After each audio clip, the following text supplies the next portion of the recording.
প্রিয় সাতক্ষীরাবাসী, আজকে আসার পথে আমি দেখলাম এরকম আরো 3টা মাঠ উপচে পড়া মানুষ রাস্তাঘাটে। এই মাঠে তাদেরকে সুযোগ দেওয়া যায়নি বলে আমি সবার পক্ষ থেকে দুঃখ প্রকাশ করছি।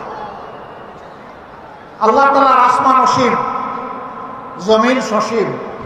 সেই সসীম জমিনের ছোট্ট একটা টুকরা আমরা পেয়েছি। আমরা এই বাংলাদেশকে প্রাণ উজাড় করে ভালোবাসতে চাই, আমরা ভালোবাসি।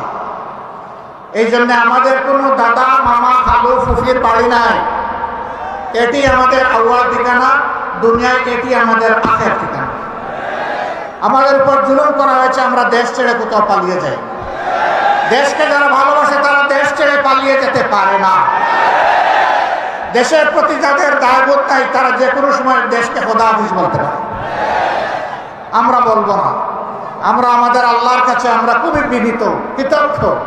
তিনি এমন একটি সুন্দর দেশে আমাদেরকে পয়দা করেছেন। আমরা এই দেশ নিয়ে বাঁচতে চাই, এই দেশেই অন্যায়ের বিরুদ্ধে লড়তে চাই এবং এই দেশকেই আমরা দুনিয়ার একটা শ্রেষ্ঠ দেশে পরিণত করতে চাই।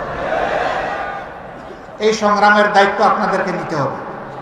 আপনারা নেওয়ার জন্য প্রস্তুত? এই হালকা প্রস্তুতে হবে না, আওয়াজ দেন, আপনারা প্রস্তুত? আলহামদুলিল্লাহ, আল্লাহ কবুল করুন। আজকে সারা বাংলাদেশ থেকে গর্জন উঠেছে সিংহের আওয়াজে। আমরা জীবন দিব, কিন্তু আমার দেশের 1 ইঞ্চি মাটি কোনো হায়নাকে দেব না। আল্লাহ তাআলা আমাদেরকে এই শক্তি দান করুন। 24-এর আমাদের সন্তান, বুকের সন্তান, যুবক যুবতীরা, তারা যে অন্যায়ের বিরুদ্ধে বুক চিতিয়ে লড়াই করেছে, আল্লাহর কাছে চাই, হে আল্লাহ তুমি তাদের অন্তর দেশপ্রেম এবং তোমার ইমানের নূর দিয়ে পরিপূর্ণ করে দাও। আর ও ধরনের জেনারেশন প্রজন্ম আমাদেরকে বারবার উপহার দাও। বাংলাদেশের মানুষের ফুলের বাগান তুমি ওই সমস্ত মানুষ দিয়ে পরিপূর্ণ করে দাও। আমরা একটা মানবিক বাংলাদেশ গড়তে চাই। এই বাংলাদেশের দায়িত্ব যুব সমাজের হাতে তুলে দিতে চাই। এই যুব সমাজই ভবিষ্যতের বাংলাদেশ। আপনারা সবাই দায়িত্ব তুলে দিতে রাজি আছেন? যারা বয়স্ক তারা কি মন খারাপ করলেন? একবার এক সন্তানকে সম্বর্ধনা দেওয়া হচ্ছে তার কৃতিত্বের জন্য। তো ছেলের ব্যাপারে অনেক কিছু বলা হয়েছে। বাপকে কেউ চিনে না। বাপ এতক্ষণ চিন্তা করলো, কি রে আমারে কেউ একটু স্মরণ করলো। যখন তার হাতে ক্রেস্ট তুলে দেওয়া হবে, বাপ দাঁড়িয়ে বলল, আমার একটি কথা আছে। এত সময় আপনারা যাকে সম্বর্ধনা দেওয়ার জন্য অনেক প্রশংসা করেছেন, দেখতে হবে ছেলেটা কার।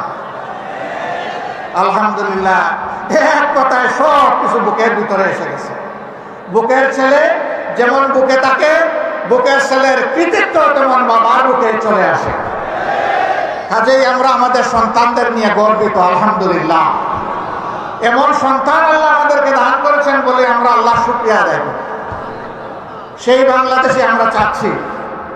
আমরা ইনশাআল্লাহ আমাদের সন্তানদেরকে সঙ্গে নিয়ে বুকে ধারণ করে আগামীর দায়িত্ব তাদের হাতে তুলে দেব। এই বাংলাদেশ আমরা চাই। এই বাংলাদেশ আপনারাও চান? তাহলে ঘরে ঘরে আওয়াজ ছড়িয়ে দিন। আমাদের কথা খুব সংক্ষিপ্ত। আগেও বলেছি, আল্লাহ যেহেতু এই দেশটা আমাদেরকে দিয়েছেন, আমরা এই দেশটাকে পৃথিবীর একটা শ্রেষ্ঠ দেশ বানাতে চাই ইনশাআল্লাহ। কিন্তু আমাদের আকাশে আজকের মেঘের কথা বলছি না, কালো শকুন এখনো ঘোরাফেরা করতেছে। এই শকুনের দিকে তীর্যক দৃষ্টি রাখতে হবে। কোনো শকুনকে মাটিতে নামতে দেওয়া যাবে না। আপনারা টের পাচ্ছেন মাঝে মধ্যে ফুসফাস। হ্যাঁ, আমরা ধৈর্যের পরিচয় দিয়েছি। ওরা আমাদের ধৈর্যের সুড়সুড়ি দেয়, যেন আমাদের ধৈর্যের বাঁধ ভেঙে তাদের মতো কাণ্ডজ্ঞানহীন আমরা কিছু করে বসি। ওরা বলেছিল আওয়ামী সরকারের পতন হলে মাত্র 2 দিনে 5 লক্ষ মানুষ প্রতিপক্ষের লোকেরা খুন করে ফেলবে। এটা কি বাংলাদেশে হয়েছে? কেন হয় নাই? ওরা কাণ্ডজ্ঞানহীন অপদার্থ ছিল, কিন্তু জাতি অত্যন্ত কাণ্ডজ্ঞান সম্পন্ন। এই জাতি কাণ্ডজ্ঞানহীন নয়। ওরা দেশকে ভালোবাসে না বলে পালায় যায়।